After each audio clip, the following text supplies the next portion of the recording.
Good morning guys. So for today's vlog, nakuhanan ko po ng video itong lumalakas na hangin na naman ay 6:53 AM today, July 26, 2025.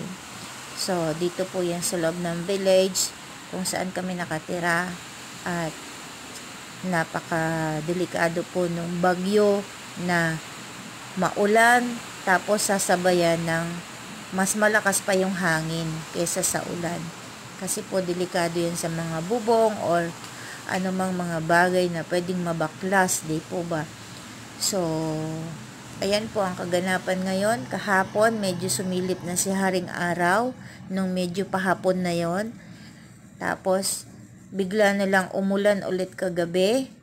At sa ibang malapit kong mga kababaryo dito ay may lubog na rin po. At isa na po dun yung dating lugar namin na sa lugar ng lola ko. Hanggang hita na po ang lubog doon. Siguro baka ngayon dahil nagmagdamag na naman ng ulan, baka hanggang bewang na po doon ang baha. So, ayan, kung mapapansin nyo, yung sasakyan ay nasa labas dahil hindi po kasya dito sa loob ng garahe.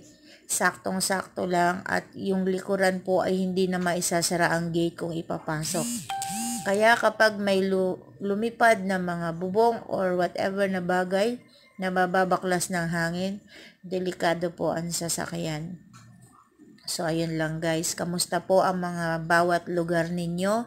Sana po ay nasa mabuti kayong kalagayan. Kami naman po dito ay safe. Thanks God, yung nakuha naming hulugan na lupa ay medyo mataas po yung area na to.